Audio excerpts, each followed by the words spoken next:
What is up, VW family? It is Andrea here, and you can tell by this stylish jacket I'm wearing, it is bee working day. We actually have a very special guest that I'm going to ask some questions to for you guys, try to give you some great info. He's over there right now with Ben working the bees, and but first off, I've told y'all before, I'm pretty much a newbie beekeeper. Ben is pretty experienced, I would say. He knows a lot about bees.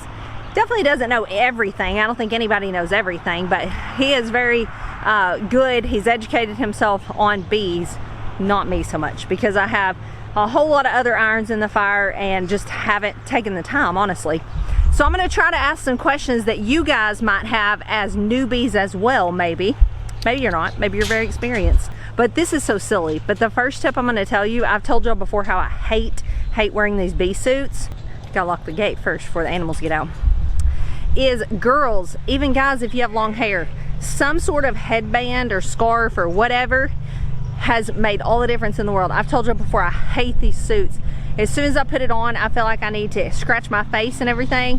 Of course, you can tell I'm not wearing glasses today. I have on contacts, have a headband on. That's made it a lot more enjoyable for me, not having to mess with my face. So that's tip number one. Right now, there's nothing. Foundation, looks like it, nothing. See, where I've always been learning how to do it, I'm doing it all myself.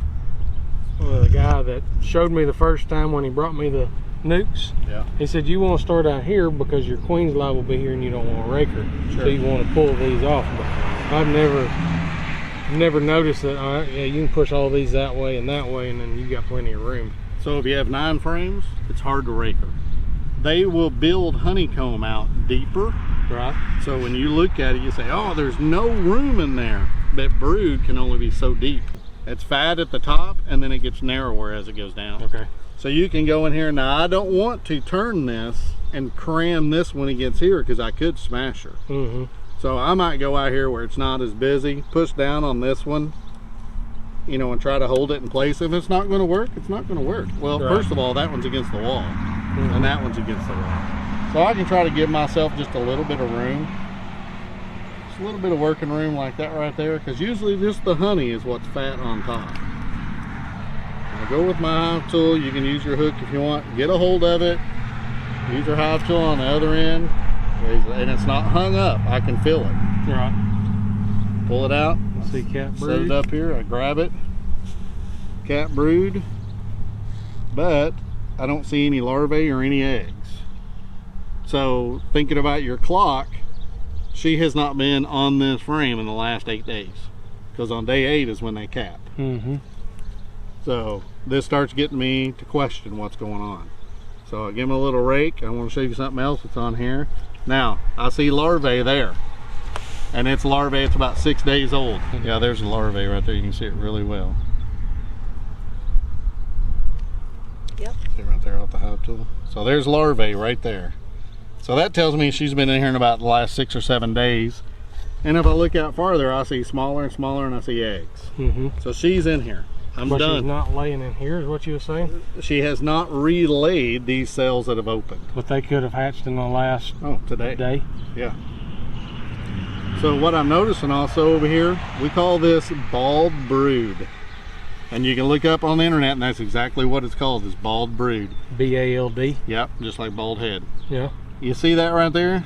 You're looking at a larvae in there that's developed. Mm-hmm. You shouldn't see that. All your larvae should be a shiny C laying in a cup. Mm-hmm. When it's standing up straight and the eyeballs are looking at you like that, that's not right. Point to where you're talking about. Let me get out my little tweezers. Right, get out of the way. Right there. Yeah. And I'm gonna pull that larvae out. I'm gonna make it a little bit bigger so I can get a hold of it. And you can see its eyeballs.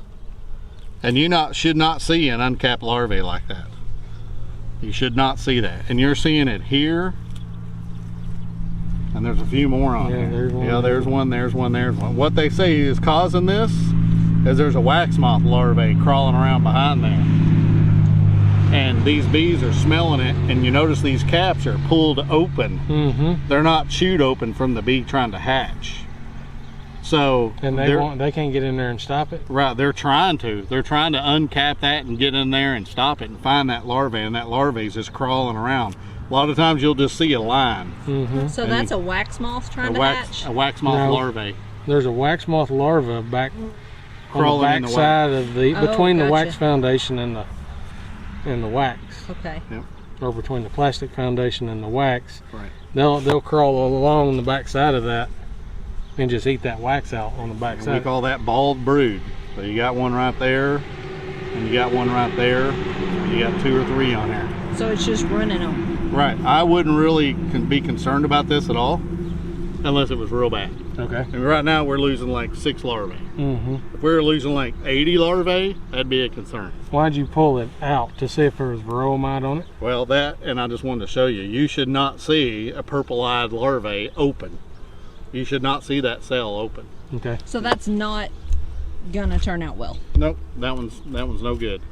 Even if you'd not done that though. It's like cracking an egg open Yeah. before the chickens hatch. They've opened it before it's hatched. A lot of Alright, times if you move this, you'll see those larvae go back and forwards because they're dry in there. Ben, you want to introduce him? Introduce him? Or do you want him to introduce himself? Well, this is Danny Brewer. He is the Arkansas State Bee Inspector. Yeah, I don't know if that's your official title, what you're called at work, but that's what I call him. Yep. So I work for the Department of Agriculture, and I'm an Agri inspector, and what I do mainly is go out and inspect honeybees. And the main reason we have honeybee inspectors is just to go out and look for diseased beehives. Once we inspect a beehive and it's healthy, you can sell it for up to 6 months and move it for up to a year. But you can't do that before that happens, before you get a health certificate. So mainly what we're out here is just looking for diseases and educating beekeepers. I think people are probably a little afraid to call y'all, like they might be gonna get in trouble, but it's not like that at all. Some people joke around and call us the bee police. Yeah. But we're not the bee police. I mean, we're out here to help. Yeah. There's only a few that, you know, I've came and found diseases in the beehives, and we will quarantine them for 30 days, teach them how to get antibiotics, teach them how to fix it, come back within 30 days. If everything's good, we sign a health certificate, they proceed on. And what we're trying to do is stop the spread of bee diseases. That's mainly what we're trying to do. Just like you're trying to do with cattle and all that stuff, where you take them to auction, you make sure they're all got their shots. Same thing with honeybees. And you know, Ben is wanting to learn how to make more queens and make healthier hives and go faster. And I'm just trying to teach him how to do that, how to work faster. Usually the first part of the year up to about May 1st, we're just trying to inspect nuke sellers and people that are trying to make a living out of it selling bees. Once we hit past that May into June, we're out teaching beekeepers just how to be better beekeepers and talking to all the brand new beekeepers, because they all start buying nukes and they don't know what they're doing and they're looking for some experience. So we'll go out and spend 3-4 hours with them. What and teach them. what is some mistakes newbie beekeepers? What's the most common mistakes the you most see? common thing you see a newbie beekeeper doing wrong? We will see sometimes they will leave the hive closed. They don't even know to open the door on it when they get it home. And it might be closed for a week. Or they go ahead and add like 5 boxes on right away, you know, because they're, oh my gosh, it's expanding. Right. Or they get in it every day, and that's wrong. You should not be doing that. I think that's bad. You should not be doing that. Or they only get in it once every July. So we try to teach them. There's times of the year I like to get in my hive once a week, but then there's times of the year I don't get in it except once a month, just to make sure it's still queen right and I can still fix it and recover. So, and that's what I'm trying to teach Ben here today, and see what his swarms are looking like. On what you were saying a while ago, they'll stack so much. That's one thing I've tried telling people is you don't want to give bees too much room. I've always interpreted it as that takes more bees to sit there and protect that area and not enough bees to go out and do the work to gather the food sources, so the colony doesn't grow like it should. Is that? Well, yeah. So if, let's say you only had like a 3-framer and you go in there and go ahead and throw another box on it. I look at it as like time to tell Lane to go out and mow that 100-acre area with a push mower. Right. He's just overwhelmed, and he's like, I'm not even going to start. Where if you leave it small and confined and give him a bat-wing brush hog, he's going to go out there and at least get started on it. Right. So if we stack too much room on them, one thing that might happen, the queen might go up and just lay in one frame and start abandoning the bottom box, and it just goes crazy. It's best to keep them confined down to one box until they hit about 80%, then throw another box on there. Let them come up to that box, fill it up about 80%, and then throw your next box on. Mm-hmm. Now, if you're going to go on a 1 month long vacation, throw a box or two on there if you know, if it's that time of the year. Right. But it all depends on the time of the year. If it's July and it's getting real dry and the grass is all dead, they're not going to pull a bunch of wax. They're not going to get bigger because there's no food source. But if the flowers are blooming, the food source is going, and the queen's laying heavy, give them another box. Okay, so one question I had is, we've had quite a few viewers mention the laying long hive to us. It's been all over YouTube as the best thing ever. So I just wondered your opinion on it. That's obviously not what we have. So what do you think about that? Well, the laying straw hive, this 10 framer, is the most common. That's what mainly all the migratory beekeepers use, and what I use, and that's what a lot of us use. There's different varieties. There's 10 framers, there's 8 framers, there's deep, medium, shallows, all kind of varieties of this. The laying long can be 20, 30, 40 frames long. And the ideal is it's more up to waist level. It has one big lid on a hinge that you can open easy. And if you have back problems, you don't want to deal with a lot of heavy supers and unstacking boxes, and you don't want to work a hive a lot. You just want a hive in the garden and just let it run. That's the hive to do that with. You just put bees in it, let's let it sit out there, and I say cook, and it just sits out there and runs year after year after year. You can get in it once or twice a year, make sure it's still going, and that's about all you do with it. You know, you can stack some supers on it if you want to pull honey out of it, but if there is a beekeeper out there that only want to work bees a couple of times a year and has problem with back issues and just wants 1 or 2 hives in their garden, that's a good hive to have. But if you're wanting to do like we're doing, and splits and swarms and stacking and pulling honey, so this Langstroth hive right here, this 10 framer, is the best for that. And I've also seen other people, like you were saying, back issues and things like that, they go down to an 8 framer because you've got less weight. You can go down to an 8 framer, and you can go down to a medium box. Mm-hmm. Even with full honey, the worst it's going to get is maybe 40 pounds. But you can still go in there and pull like half the frames out and then pick up the box and take it down to 20 pounds if you're concerned about that weight. So just a little perspective, you are the state bee inspector, but you also have your own bees. So how many hives do you have? Right now I'm running about 130, 140 beehives. I'm trying to get up to a good solid 100 beehives, all drawn out with honey supers already drawn out, everything's solid. But right now I have probably 60 full established beehives making honey, and the other 60 or so are nukes, or just single boxes that are slowly expanding. And I'm trying to get those small hives up to a big full-blown going beehive to get prepared for winter. And I think I can run 100 1 day a week, and hitting every hive every 2 weeks. So I can run 50 one weekend, 50 the next weekend, and alternate by myself. But that's one thing that I was asking him when he come over here was, I knew he had several beehives. I didn't know he had that many, but he had said before that he was running double deeps or medium deep and different things, trying to figure out what works best for him. I figured out for my personal, I like a single deep and then a honey super with a queen excluder in between, just for my personal preference with everything else we have going on. But where I lag, or what my biggest problem is it may take me 10 to 15 minutes to go through a beehive. What does it take you? 2 minutes. Let's show them y'all going through a beehive. So the biggest difference is, like I always start on the outside so I can keep moving frame. He's here to teach me also to how he does it so quickly, where he separates the frames in the middle, pulls it out. I've always looked for a queen. You don't look for a queen? I never look for a queen. All he looks for is eggs, larvae, brood. He's looking for evidence of a queen. That's sounds correct. like. You look for a little food. Oh yeah, I'm checking their food status. Yeah. Yep. and then he's done with it. I'm always, every time I go in them, I want to see that queen, but I'm trying to change my ways where I can speed this process up. I can go through them more often, but still continue to get other work done around the farm. Perfectionism's a hard habit to break, though, isn't it?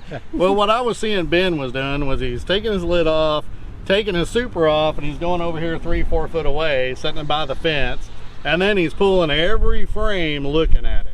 You know, and you might be pulling this frame here, this outside frame that's this foundation, and he's looking at it, kind of see what's going on.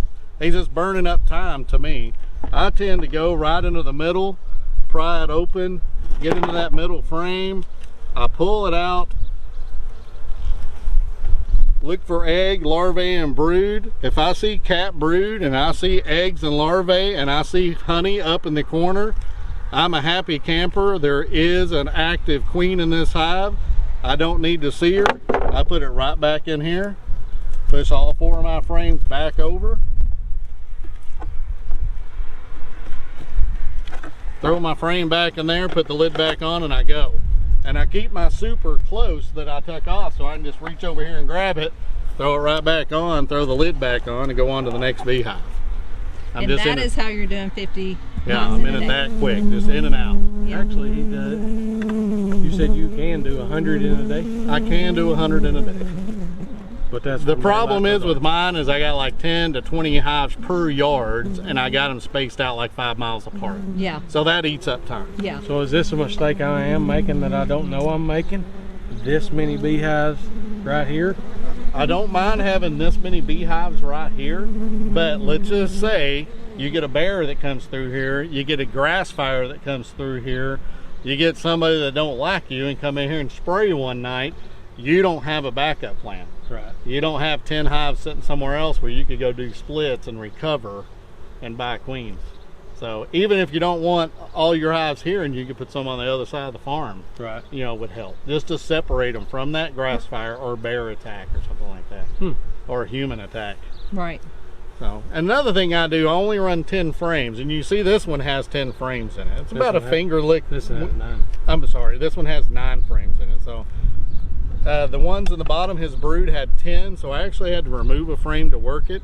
This one just has 9, and it has a lot of space, so I can go in there pretty easy and not worry about rolling any bees or killing any queen. Take a look at my honey, see how it's doing, and put it back in there and just press on. So how many do you do? He runs 9 frames. You run 9 frames. Actually, 9 didn't frames. you say you run 8 frames with a feeder? Actually, when I am running my feeder, I'll have a 1 gallon feeder in here, and I'll only run 8. Okay. So Just gives you more room to work. This gives me more room to work. Right now, with the honey flows on, I don't need a feeder. I go ahead and take the feeder out and throw another frame in there. All right. And the way he was telling me he does it, this is a shallow super, but he runs a medium super on the bottom and then a deep brood on the top with his honey or with his sugar water feeder or feeder up top. Okay. That way, if I want to do any splits or any queen activity, I do it in that top deep box. Because most of the time we do any work with nukes, they're deep frames. Yeah. They're not mediums. So I keep my deep on top. That medium that's on bottom, I'll hardly ever go into it. Unless I just feel that there's a problem. Now I know we've just got started, but what are you thinking so far of our bees? Are they looking pretty good for as many swarms? As you can see, we've got a lot of swarms down through here. But my old hives are coming back. We've got the new queens in them. They're starting to lay. You've seen a little bit of problem with maybe a wax moth in the back of that one, but good quality of bees here. Oh yeah, what I'm seeing, I mean, they swarmed on you, and I can understand your schedule. You're going to have some swarming going on, but you caught them. Right. And every hive we looked at here has requeened. So you've had a brood break, which helps out with your mites a little bit. You've got a brand new queen in here. It's not 3 years old, and they're just now kicking it into gear. You've already pulled honey, and they're filling a bag full of honey again. Yeah. So here in another month, this bottom brood box is going to be packed full, and if we keep getting some rain, you're going to pull honey again. Oh yeah. So I like to see in the new queens, and you caught your old queens, and you still got nukes running down there. Yeah. So yeah, I like what I see so far. No health issues at all. Good deal.